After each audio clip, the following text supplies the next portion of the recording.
Welcome to Poets from the Neighborhood. I am VeerajaR. And I'm David M. Harris. We hope you'll enjoy the poems we'll be reading today. Poems written by your friends and neighbors. Our first poem today, Peeling Apples by Rebecca Yancey. Like a careful surgeon, Joe concentrates on peeling an apple, guiding the knife so the curled peeling holds together in one piece like a corkscrew dangling.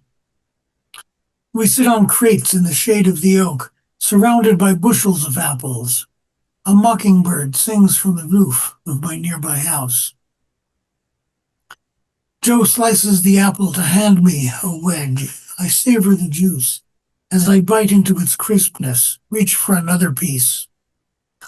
Cores dropped behind bushels sent out a scent of cider.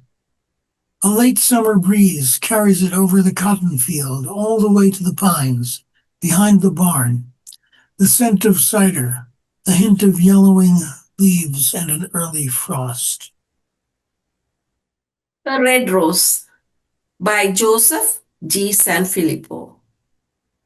A flower in a field of dreams, petals vividly red.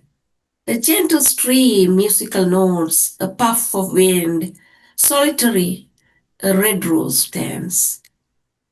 Petals of love past, lost within the vacuum of solitude, lost identities, unable to see beyond the railings of a barren to be. Alone it stands, waiting for someone, a gift offered to a young soul, a red rose held in a hand, a woman receiving a flower from a kneeling man. Wonderful fragrances forgotten in the emptiness of a modern land, scent of a woman and a rose, shall never vanish, no end. A poem of my own, Little Stony Point. Little Stony Point is a small piece of land that juts out into the Hudson River in Putnam County, New York, within Hudson Highlands State Park Preserve. This parcel of land has been owned by the park since the mid-1960s, when it was purchased to protect it from development. From uncoveringnewyork.com. There's a painting of this hill, its swollen belly reaching almost into the river.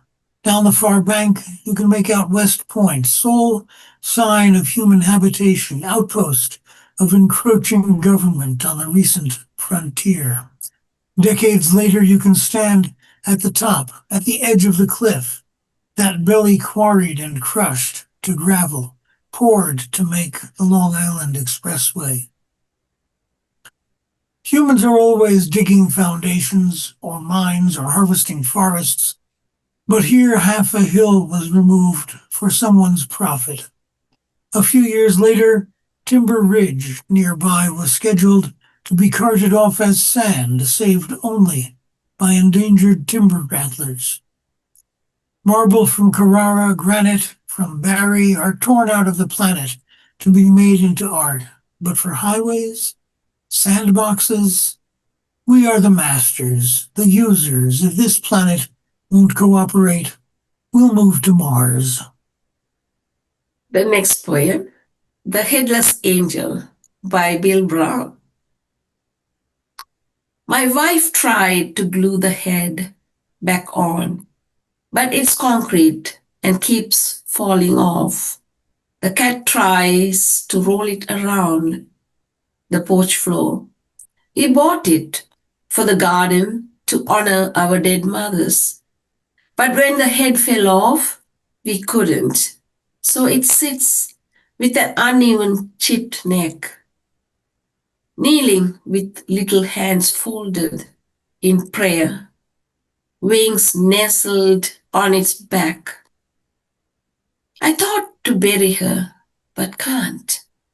My mother used to quote, "Angels from above watch over those we love." This morning, I put the head on a garden brick so it can watch tulips bloom. I place a cap on it to shield eyes from the sun. I'm beginning to like this new version of winged victory, tiny headless child. My wife painted its toenails bright red, its wings purple.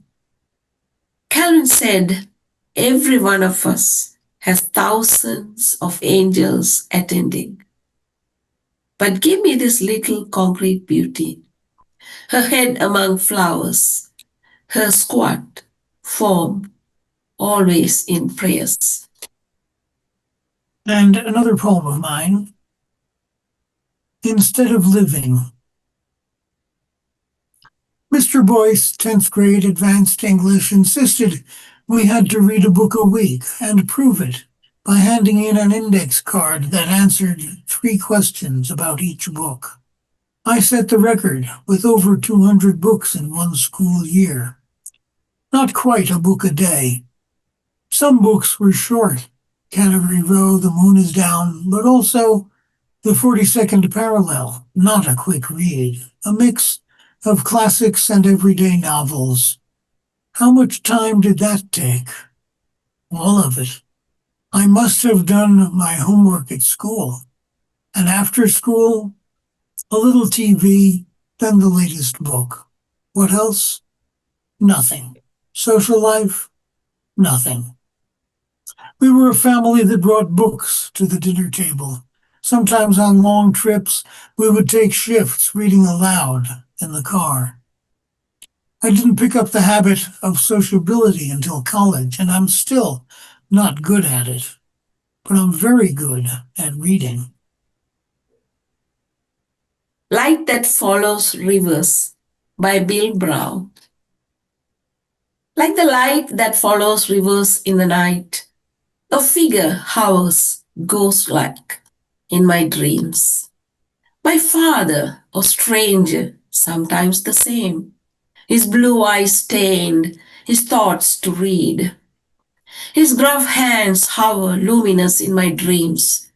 Above my childhood slumber, they touch my head. His blue eyes, like his hands, I wish to read. Yet I am older than my father when he died. Above my childhood slumber, they touched my head. His eyes, his hands, his storied voice, all lullabies. Though I am older than my father when he died. As men we travel alone. I know that now.